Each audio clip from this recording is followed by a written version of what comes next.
Entre 1865 y 1870 ocurre la mayor guerra de Sudamérica. Durante 5 años, las aguas de los ríos Paraná y Uruguay bajarán teñidas de sangre. Una guerra desigual que pone fin a la experiencia política de una nación que defiende su autonomía. Luego de enfrentar a la alianza entre Argentina, Brasil y Uruguay, Paraguay pierde el 40% de su territorio y las 2/3 partes de su población. De 600.000 habitantes, apenas sobreviven a la guerra 200.000. Hay un dicho que dice que son ecos que vuelven cada 100 años. Ellos cuentan que cada vez que se descomponía el tiempo, empezaba a escuchar las voces de mando. Cuando venía un contingente de caballería, sus arreajes empezaba a hacer todo ruido. Se escuchaba, por ejemplo, los buques cuando se movían, dice. Se escuchaban como si fueran griteríos de personas, como si fuera un ataque, un avance cuando se hace así, ¿no es cierto? Se escuchaban ruidos de cañonazos, se escuchaba como si el monte se cayera todo. Por supuesto, el otro día uno miraba y no se movió una sola hoja.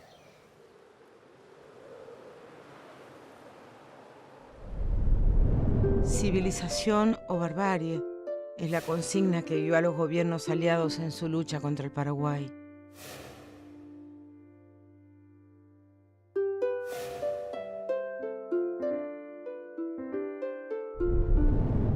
La guerra de la Triple Alianza es un enfrentamiento del siglo XIX. Guerra de entreveros y de huellos, bayoneta y cañones. Pero también anticipa a las grandes guerras del siglo XX. Trincheras, acorazados, telégrafos, negociados, corresponsales de guerra, matanzas masivas. Las tropas movilizadas superan los 300.000 hombres.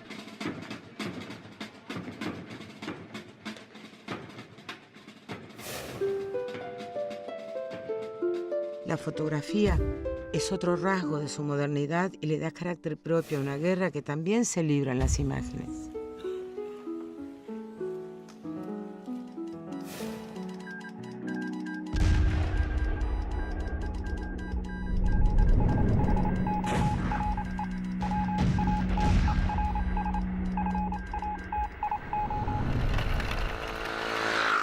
Porque 5 años ha devastado al Paraguay.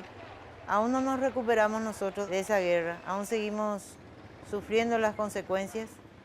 Nosotros con esta guerra no solamente perdimos el territorio, casi desaparecimos. Perdimos nuestra lengua, perdimos nuestra identidad, perdimos territorio, perdimos a nuestra gente. Y es difícil sobresalir de esa hecatombe y sin embargo seguimos existiendo, ¿verdad? Para la nación paraguaya fue una guerra total. Comprometió por entero a su economía y a su población. Puso toda la producción a su servicio y terminó incorporando a mujeres, niños y ancianos. El pueblo paraguayo no fue el único derrotado. De los 20.000 soldados argentinos muertos, la mayor parte eran gauchos. Muchos de ellos no murieron en los campos de batalla, sino a causa del hambre y las pestes. De los 50.000 brasileros muertos, la inmensa mayoría eran desheredados o esclavos. Pobres, gauchos y esclavos. Para las clases dominantes eran vidas que podían perderse sin cuidado.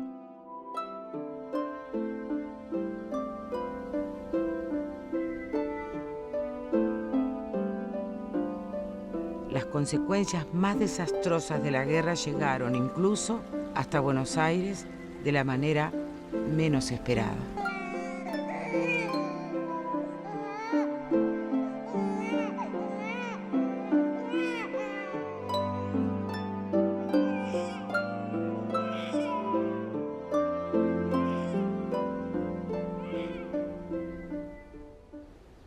Mucho se ha dicho y se sigue diciendo acerca del Paraguay de Francisco Solano López. que era una tiranía y que sus habitantes vivían como antes de la llegada de los españoles. O que era el país más desarrollado de América del Sur. Lo cierto es que desde los años del gobierno de Gaspar Rodríguez de Francia, Paraguay desanda un camino político y social que lo diferencia de los otros países de la región. El Estado paraguayo se había potenciado enormemente en la época de Francia cuando él confisca las estancias, sobre todo, de sus enemigos políticos, que eran las 100 familias que constituían algo así como la aristocracia asunceña. Llegó a transformar el Estado paraguayo en el mayor propietario de tierras, las repartió a los campesinos guaraníes y además creó una institución muy singular, las llamadas Estancias de la Patria, que fueron 76 grandes estancias donde se trabajaba para producir alimentos y también para fabricar las herramientas básicas para la agricultura de aquella época.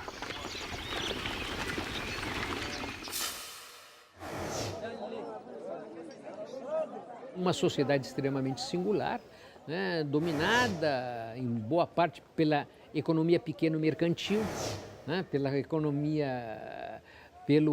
pequena produção artesanal, né, pelo pequeno comércio, né, que transforma o Paraguai indiscutivelmente numa grande sociedade camponesa, centrada fortemente na pequena propriedade de fato, né, ou de exercício arrendada.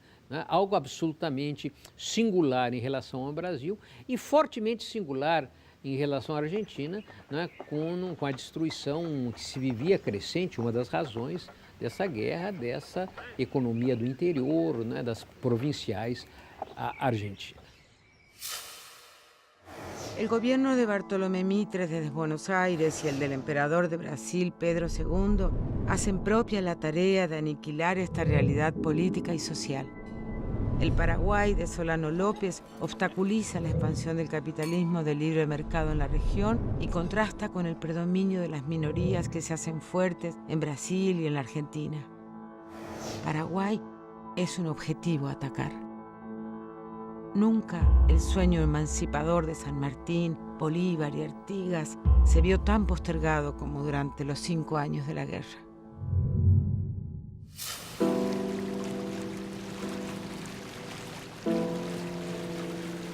Narrar esta historia no es tarea sencilla, porque los vencedores han querido borrar sus huellas, desterrar su memoria, erradicándola incluso de los programas de estudio escolares. Si bien hay información que nunca llegará a conocerse, ya que los archivos paraguayos fueron saqueados y quemados con alevosía durante la ocupación de Asunción, sobrevivieron periódicos hechos durante la guerra, como Cacique Lambaré o Cabichuí, este último impreso en el frente paraguayo.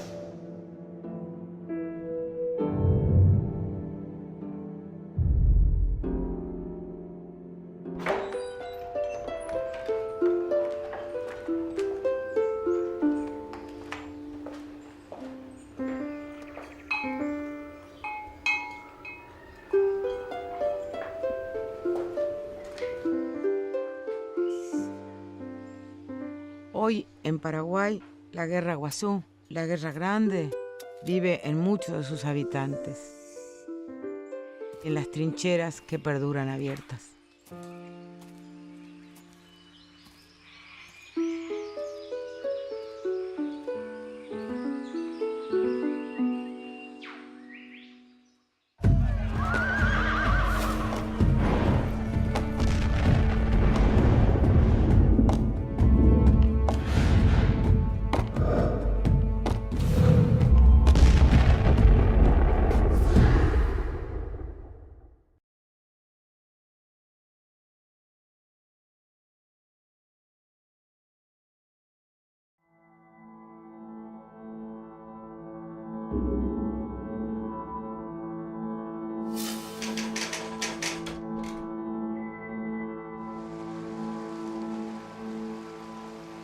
¿Cuándo comienza la guerra del Paraguay? Las interpretaciones que ven en Francisco Solano López un monstruo, heredero de Rosas y del caudillismo americano, afirman que la guerra comenzó con su agresión injustificada a Corrientes. Pero hay un acontecimiento fundamental que evidencia que la guerra empezó antes. El 2 de diciembre de 1864, la ciudad uruguaya de Paysandú es sitiada por tierra y por agua. Al frente del asalto se encuentra el general uruguayo Venancio Flores, cuenta con el apoyo del gobierno argentino y del Imperio de Brasil. Esta agresión significa la ruptura del equilibrio regional en el Río de la Plata, porque la banda oriental es la única garantía con que cuenta Paraguay para su navegación exterior. Caudillo del Partido Colorado, Flores pretende derribar al gobierno legítimo de su país, Uruguay, aliado de los federales argentinos y de Paraguay. El pueblo de Paysandú, dejando incluso de lado las diferencias políticas, se prepara para enfrentar la agresión. Leandro Gómez está a la cabeza de la defensa. Dada la masiva presencia militar del Imperio del Brasil al servicio de Venancio Flores, las fuerzas enfrentadas son desparejas. Mientras aguardan la llegada de las tropas de Montevideo y la ayuda paraguaya, los habitantes de Paysandú, los gauchos de las provincias argentinas y el Paraguay tienen sus esperanzas puestas en el caudillo entrerriano Justo José de Urquiza. Anhelan que encabece una inmensa reacción que ponga freno al Imperio de Brasil y a los intereses porteños representados por el presidente Bartolomé Mitre. Paysandú es un emplazamiento clave. Después de Montevideo es la segunda ciudad de la banda oriental. Es además el centro de toda una región que conforma Paraguay, Corrientes, Entre Ríos y Uruguay, ligada por profundos lazos culturales e historia, que hacen que lo que ocurra en Paysandú repercuta inevitablemente. En 1749 ya en mapas de los padres jesuitas aparece nombrado Paysandú. En la geopolítica de las misiones desde el siglo XVII, desde el 1600, era un punto importante porque la navegación del río Uruguay era mucho más empleada que el río Paraná, que costaba muchas semanas y meses en barcos a vela remontar. Vale decir que, sin exagerar, así como tenemos ahora la autopista de la Ruta 14, era un poco como una Ruta 14 de toda una geopolítica de la zona más poblada, que eran alrededor de 150.000 personas que utilizaban el río Uruguay.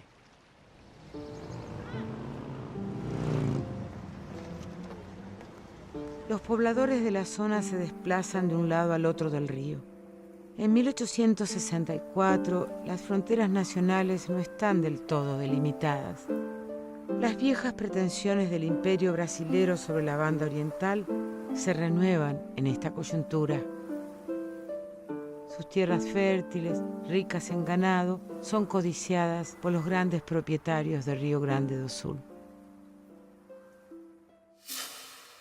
O General Neto, o antigo herói republicano da Guerra Farroupilha, representante de um grande estancieiro e um grande escravista no norte do Uruguai, exige da corte uma intervenção que restaurasse a hegemonia imperial rio-grandense sobre o norte do Uruguai. Mitre ve la oportunidad de unificar la región bajo las banderas del liberalismo. Derrotando a los blancos orientales, sabe que su proyecto se fortalece en la Argentina. Por lo tanto, desde Buenos Aires, brinda su apoyo a Venancio Flores. Lo acompaña al puerto de Buenos Aires para embarcarse en dirección al Uruguay el ministro de Guerra de Mitre. Venancio Flores había sido uno de los generales de Mitre que después de la batalla de Pavón se dedicó a degollar prisioneros. Tuvo todo el apoyo del mitrismo, cosa que fue Vox Populi, por más que se negara, por más que se hicieran los inocentes, era bien claro que era política del mitrismo derribar ese gobierno. El 16 de abril de 1863, Venancio Flores parte en el buque de guerra argentino Caaguazú rumbo a la costa oriental del río Uruguay. La llamada Cruzada Libertadora significó casi 2 años de guerras continuas. Solo se definirá el triunfo de los colorados tras la intervención del Imperio. Salida de Buenos Aires la expedición de Flores y traído el Brasil por Buenos Aires a la banda oriental, todo el mundo comprende que la banda oriental es el camino y que las provincias y el Paraguay son el fin. Paraguay considera la intervención del Imperio en la banda oriental como una declaración de guerra y responde. En noviembre de 1864 avanza sobre territorios en disputa con Brasil en la región del Mato Grosso. Cuando comienza el sitio de Paysandú, Brasil y Paraguay ya están en guerra. El 1 de diciembre se inicia la defensa y el sitio a Paysandú. Ese día se ven llegar las fuerzas de Flores. Vienen del sur, van tomando en la ciudad de Paysandú, la gente en las azoteas mirando qué era lo que pasaba, qué era lo que venían entrando. Era un silencio aterrador, según nos cuentan las crónicas de la época. Por otro lado, en la jefatura de policía estaba reunido el general Leandro Gómez, el general Lucas Piris y su plana mayor. Son 12 manzanas que forman el sitio de Paysandú, forman el lugar donde se pelea. Urquiza es el único que puede poner freno a esta agresión.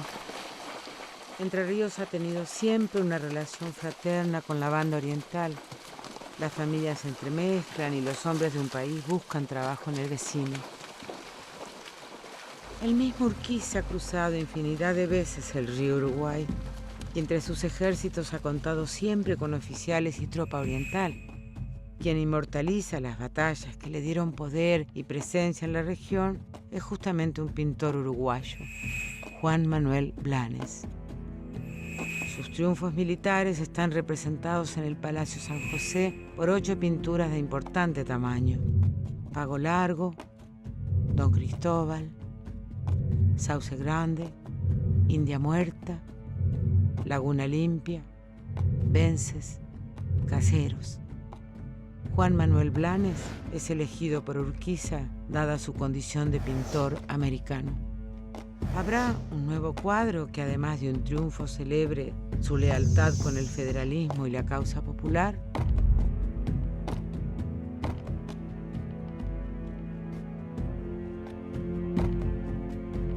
A pesar del silencio del caudillo, son muchos los entrerrianos que dan su apoyo a los sitiados de Paysandú. Venimos por nuestra voluntad a combatir al infame invasor Venancio Flores y sus hordas de bandoleros alimentados y sostenidos por el oro de nuestros encarnizados enemigos, los porteños unitarios. Sabemos que el gobierno de Entre Ríos aconseja la abstención en esta lucha, pero ¿cómo permitir que enemigos feroces se armen aquí en acecho de nuestro porvenir?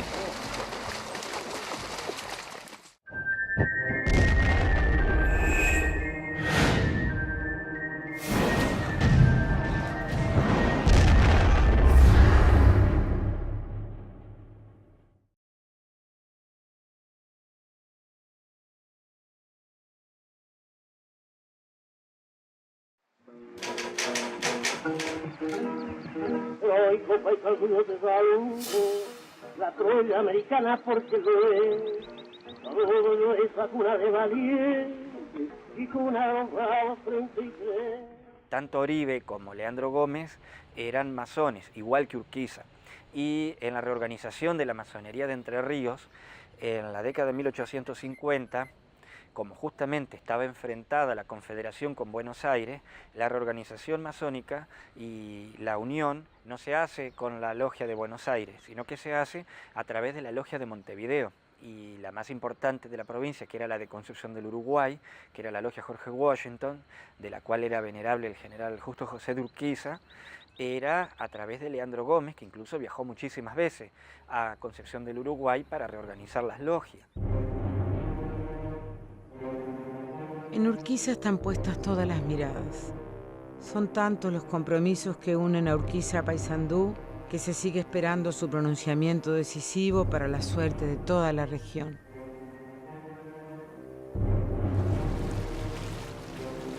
Empiezan a llegar el comandante Tamandaré y 5 barcos al puerto de Paysandú. Largan unos tiros, parecería que están como buscando los ángulos para cañonar Paysandú. No se había visto hasta entonces nada semejante. Era la primera vez que una ciudad oriental o argentina sufría un bombardeo de esta forma.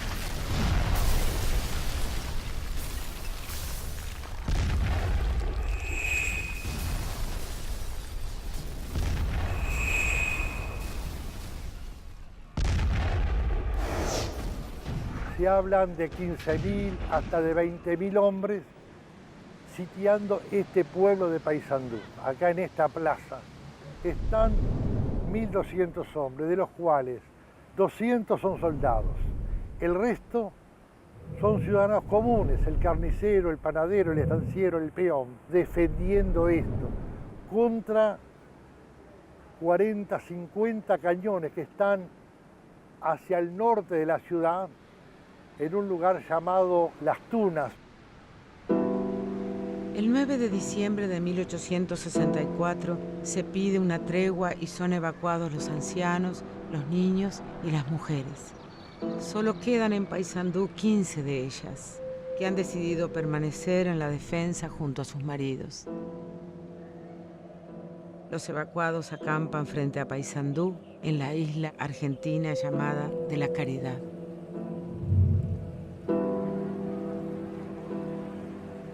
Aquello era un enorme campamento formado por carpitas y enramadas para protegernos del rigor del sol, pues hacían días de calor horrible. Las carpas estaban hechas con encerados que nos prestaron los buques extranjeros y otras con arpilleras, ramas y hasta con manteles, colchas y vestidos. La isla parecía temblar como si sintiera las sacudidas de la ciudad estremecida por el terrible bombardeo de mar y de tierra. Paysandú se aniquilaba. No podría resistir.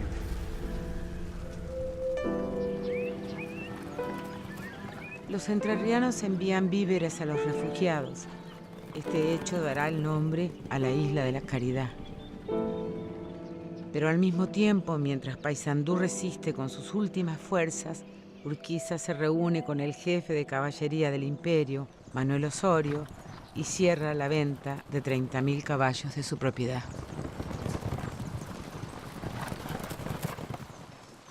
Los muertos abundaban por todos lados. Ya no había un solo lugar en la plaza donde pudiera enterrarse. No había ni tiempo ni lugar. Eso sucedía el 31 de diciembre del año 64, 1864. Y entonces Leandro Gómez y su plana mayor se reúnen para pedir tregua. Y llega la noche del 1 al 2 de enero.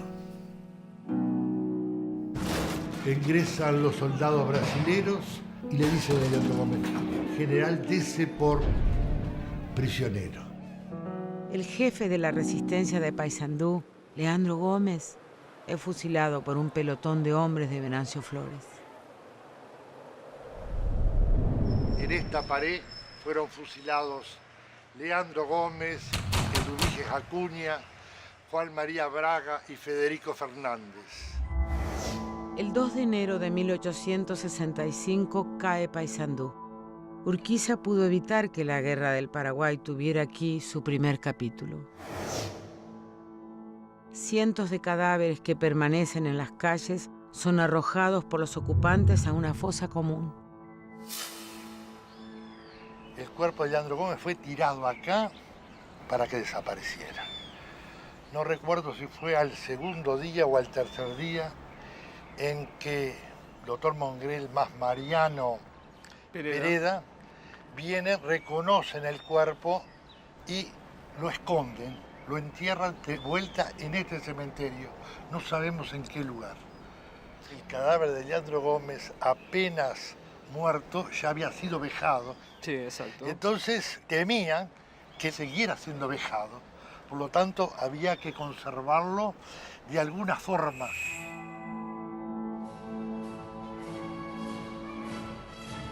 El 20 de febrero, Venancio Flores y las tropas imperiales entran victoriosas a Montevideo. De esta forma, la Triple Alianza obtiene su primera victoria. La guerra ha comenzado.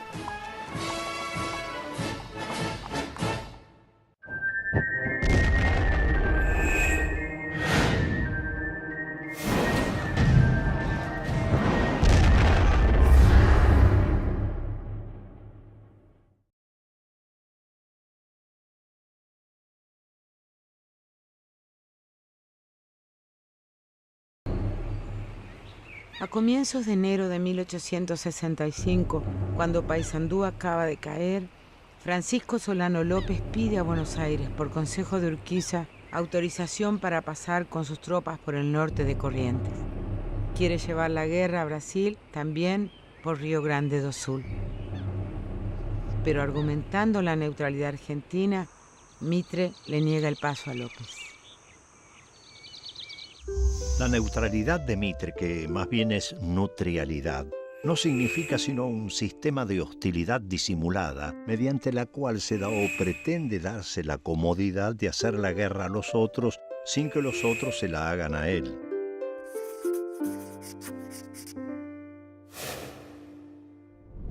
En esos mismos días, el diario de Mitre afirma que la República Argentina está en el imprescindible deber de formar alianza con el Brasil, a fin de derrocar esa abominable dictadura de López y abrir al comercio del mundo esa espléndida y magnífica región.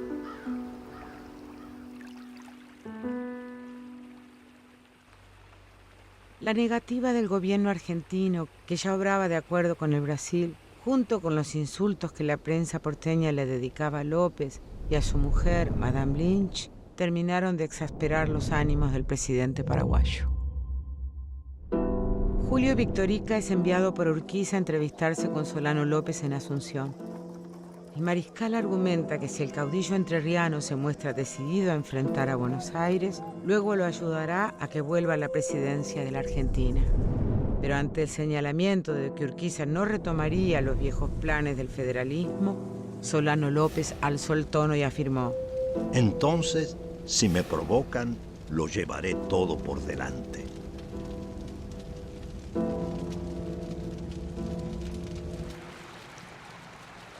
A partir de que cae Juan Manuel de Rosas y Urquiza establece la libre navegación de los ríos, quedó abierta una ancha avenida cuyo final era Asunción.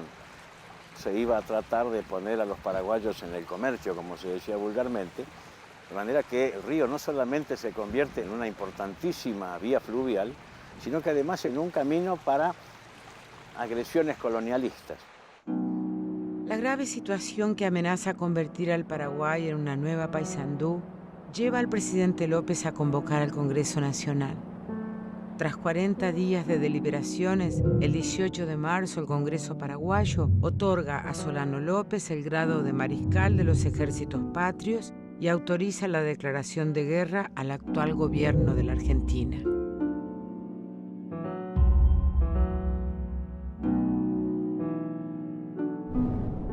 Juan Crisóstomo Centurión tiene 25 años y es testigo de esa trascendental asamblea. Durante 5 años ha estudiado Derecho en Londres, gracias a la política de los López, que estimula la formación de los jóvenes de familias humildes. Desde su regreso a Asunción, Solano López lo suma a su círculo cercano. Centurión lo acompañará hasta sus últimos días en Cerro Corá.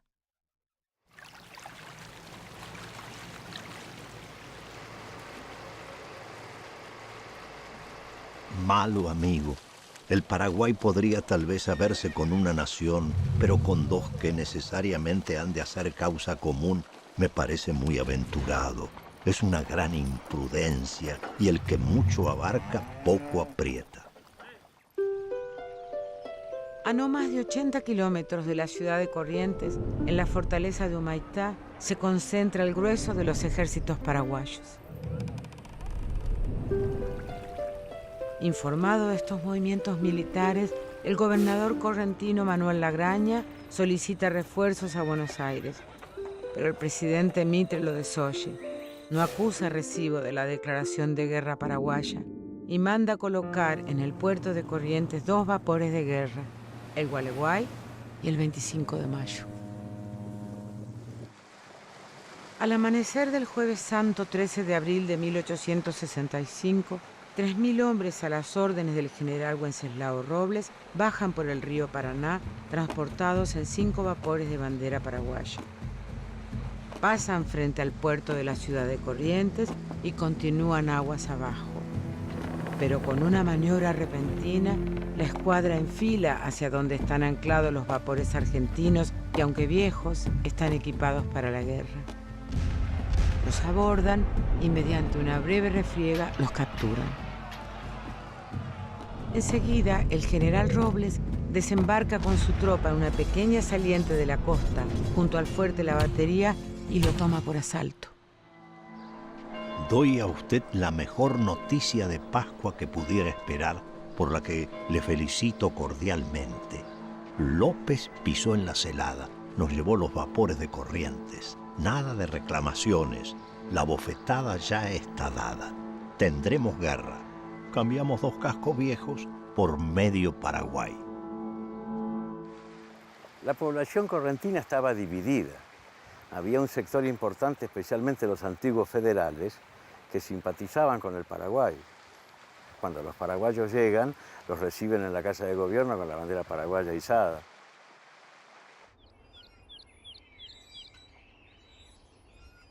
Nosotros los correntinos consideramos que las tropas paraguayas del mariscal Francisco Solano López invadieron la ciudad de Corrientes y por ende invadieron la provincia, si bien es cierto que ocuparon primeramente la ciudad, que no ofreció resistencia porque no estaba preparada para algo así, es indudablemente que fue tomada por la fuerza y que esto significó el inicio de lo que sería una larga guerra que nadie conocía en ese momento.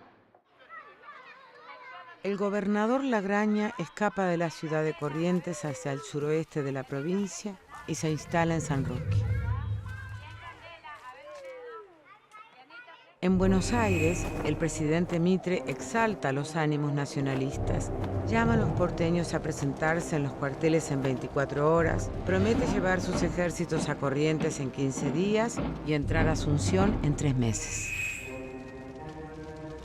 Por orden del mariscal López, el joven centurión también desembarca en Corrientes, acompañando al ministro de Relaciones Exteriores paraguayo.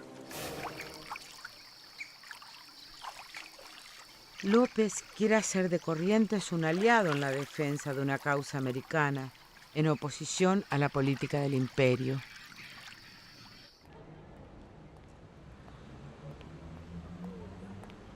Se constituyó un gobierno provisorio en el cual un triunviro surgido de una asamblea de vecinos de Corrientes, impuesta desde luego esta convocatoria por parte de Robles y las autoridades militares del Paraguay, para elegir un gobierno correntino por correntinos, pero que tengan adicción al Paraguay. Cuando 20.000 soldados paraguayos y la artillería del mayor Brugués llegan por tierra a Corrientes, el general paraguayo Robles se dirige hacia el sur de la provincia, siguiendo la costa del río Paraná. Deja en la ciudad 1.500 hombres.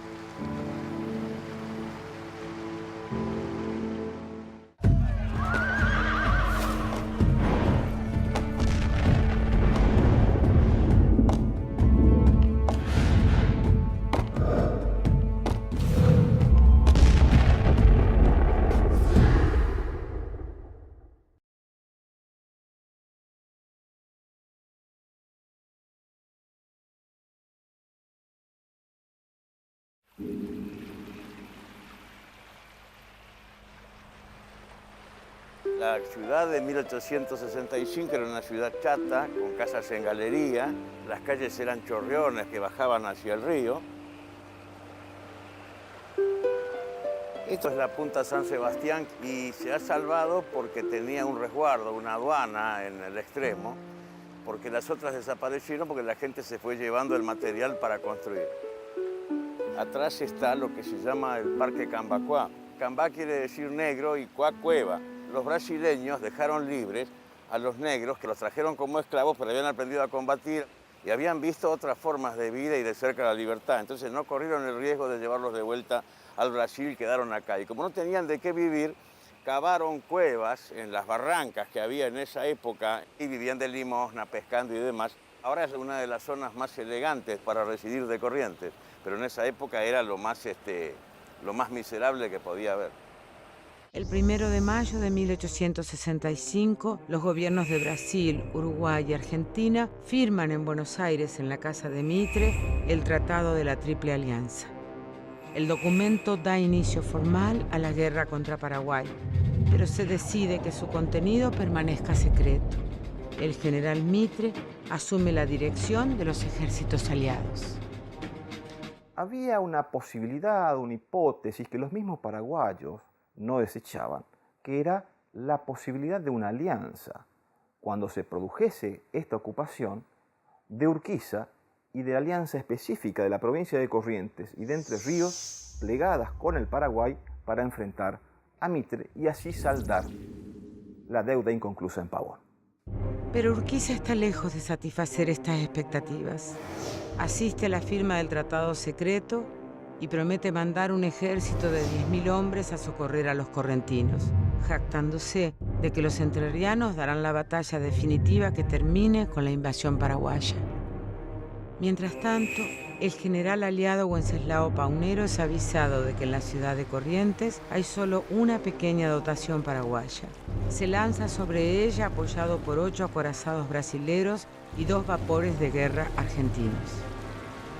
El 25 de mayo al mediodía, los 10 buques aliados toman posición frente a la ciudad de Corrientes y barren las calles con su metralla.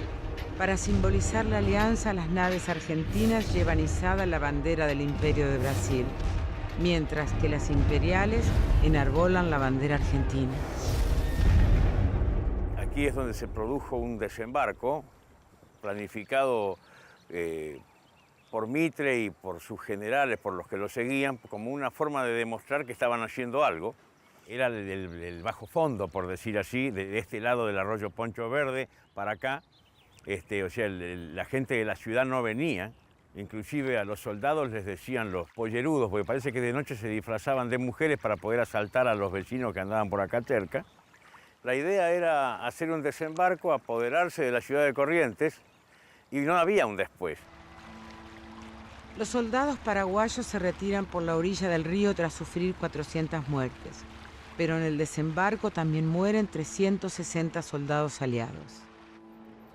Paunero acampa en la plaza 25 de mayo, pero no encuentra apoyo en la población ni dispone de fuerzas suficientes para resistir el contraataque paraguayo. Huye antes del amanecer. En la precipitación del reembarco hay ahogados.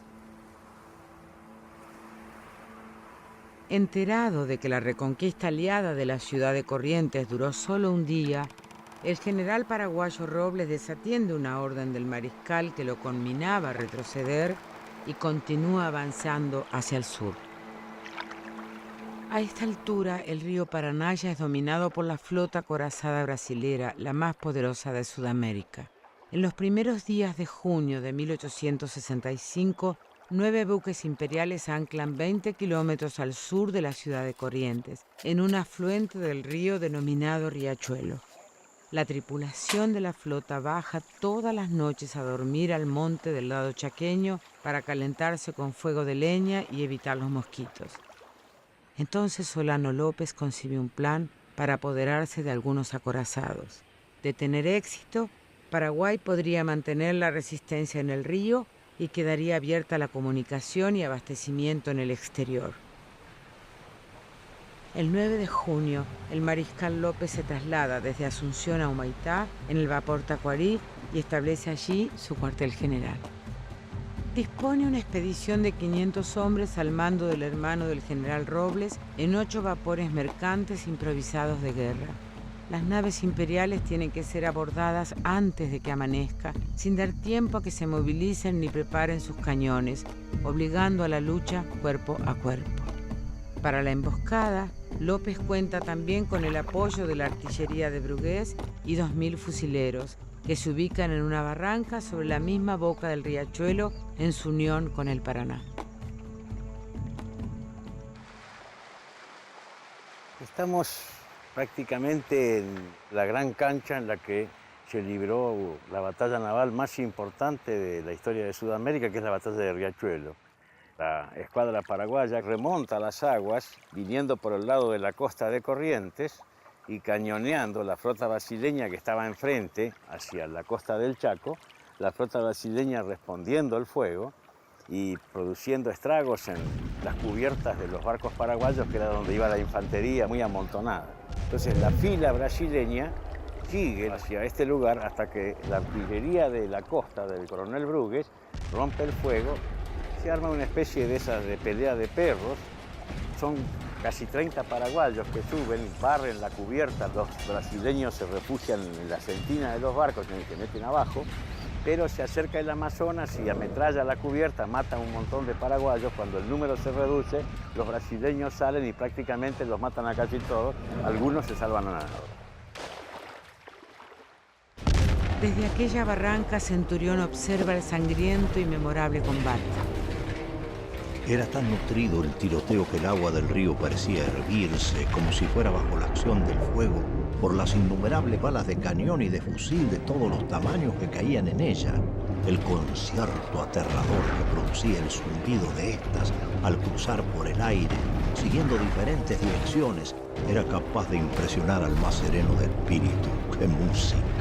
Era la del infierno que acompañaba aquella horrenda lucha, con una variedad de escenas dignas para ser descritas por un Homero, pues había hombres que combatían con hachas, revólveres, espadas, bombas de mano y obuses en las jarcias, sobre las redes y cubiertas de los buques abordados.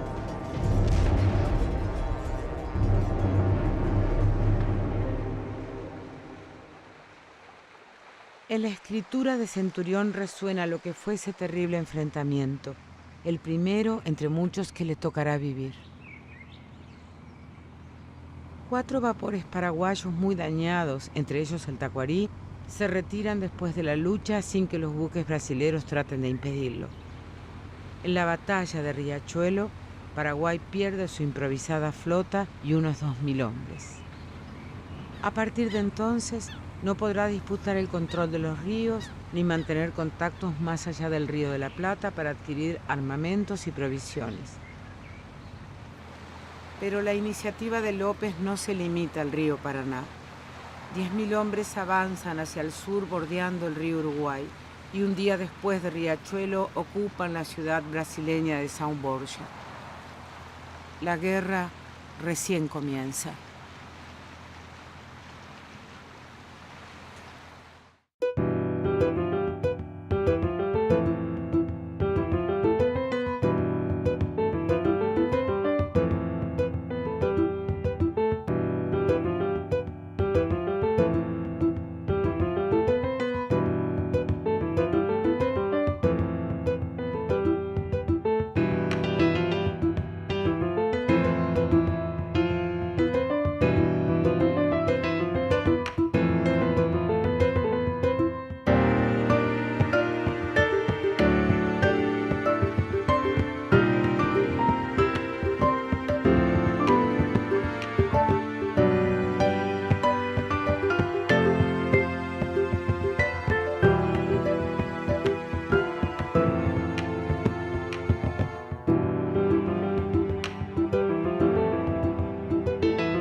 Nada de lo que pasara en el planeta Tierra a esa altura del siglo XIX le era indiferente a Inglaterra. Nunca, general. Ese pueblo es nuestro amigo. Llámenos para pelear a porteños y brasileños. Estamos prontos. Esos son nuestros enemigos. Bajo la bandera de los 3 aliados, a las puertas de Uruguayana hay 17.000 hombres y 50 cañones. Aquí se produce el desembarco aliado una mañana del 17 de abril del año 1866. Siento el quejido de seres humanos, siento ese quejido que eriza la piel. Con este combate y la muerte del coronel Pallejas, no queda más ejército oriental que el general Flores, su hijo y su Estado Mayor. Se vuelve habitual ver enormes piras humeantes de cadáveres. Pero la gran mayoría de los muertos son arrojados a los ríos, a pesar que las pestes por el agua contaminada terminen con la vida de otros miles de soldados.